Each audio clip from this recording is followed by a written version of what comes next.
Police एक warehouse में red करती है। वहां पुलिस को 14 गैलन ड्रम एसिड मिला। केस ने नया मोड़ तब लिया जब पुलिस को वहां 28 पाउंड मृतकों के मेल्टेड शरीर मिले जो सड़ चुके थे।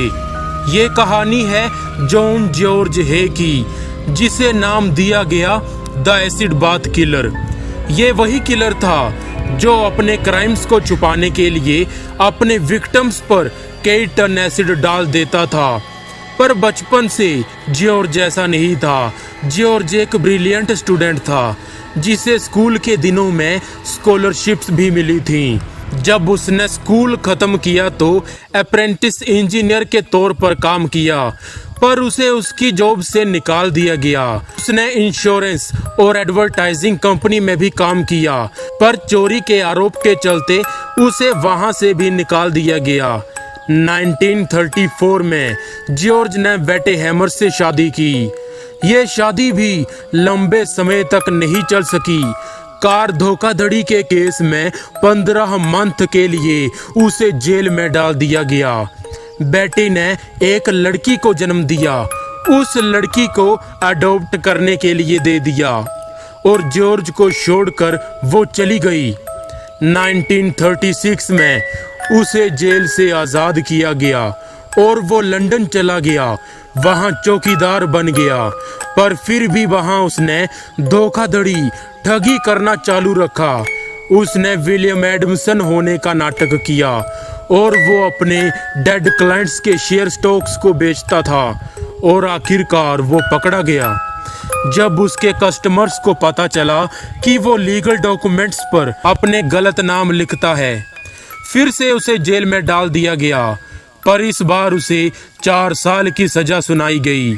जेल में उसे एहसास हुआ कि उसे बार बार जेल में इसलिए जाना पड़ता है क्योंकि जिसके साथ मैंने फ्रॉड किया है वो मेरी कंप्लेंट करते हैं, पर अब से मैं उनको मौत के घाट उतारूंगा जिससे मैं अपने क्राइम्स को छुपा सकूं।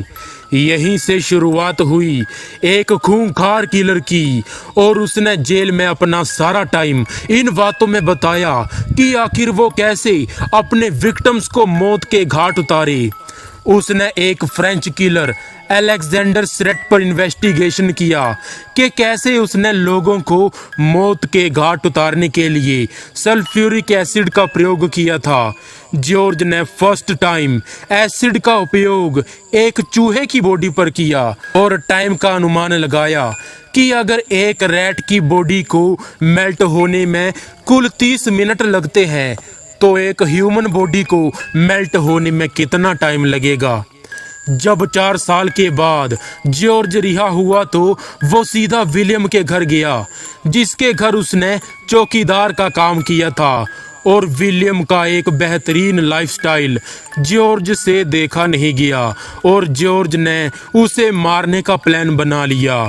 और उसने विलियम मैक्सवान को एक बेसमेंट में बुलाकर उसके सर पर मारा, बेहोश कर दिया और 14 गैलन एसिड उसकी बॉडी पर डाल दिया, जिससे 2 दिन के भीतर ही उसकी बॉडी एक मेल्टेड कीचड़ में तब्दील हो गई। ऐसा ही उसने विलियम के परिवार के साथ भी किया और उनकी मनी प्रॉपर्टी को हथिया लिया। और जॉर्ज ने एक और वेल्दी कपल को ढूंढा और उसके नेक्स्ट विक्टिम्स बने डॉक्टर आर्चीबाल्ड और उनकी वाइफ रोज, और उनका मर्डर भी ग्लूकोस्टर के उसी वेयरहाउस में किया जहां विलियम और उसकी फैमिली को मारा गया था। और अपने क्राइम्स को छुपाने के लिए उसने एसिड इन लोगों के शरीर पर डाल दिया। उसने अपने क्राइम्स को कंटिन्यू करने के लिए कई टन एसिड ड्रम्स उस वेयरहाउस में रख लिए और वो लग पड़ा अपने शिकार की तलाश में, जिससे वो उसे मार के प्रॉपर्टी को हासिल कर सके। एक अमीर विधवा औरत जिसका नाम था ओलिव ड्यूरेंट डेकोन, जॉर्ज ने उसे अपना अगला शिकार बनाया और उसके साथ भी वैसा ही किया। ओलिव के फ्रेंड्स ने ओलिव के गुम होने की रिपोर्ट लिखवाई कि वो 2 दिन से लापता है। पुलिस ने उस इलाके की छानबीन की, ओलिव की पिक्स दिखाई। पूरी जांच करने के बाद पता चला कि ओलिव को आखिरी बार जॉर्ज हे के साथ देखा गया था और वो जॉर्ज से मिलने उसके वेयर हाउस पहुंच गए और उन्होंने जो देखा वो देख के सभी दंग रह गए।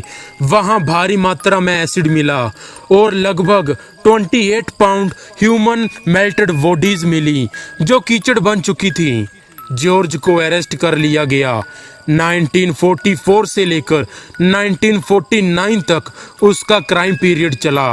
वो अपने क्राइम्स के लिए पागल हो चुका था।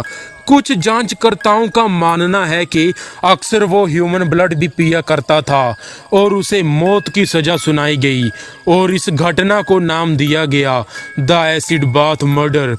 आखिर जॉर्ज के पास इतना एसिड आया कहां से? अगर आप ये जानना चाहते हैं तो इस पर पूरी वीडियो आएगी, सो स्टे ट्यून्ड।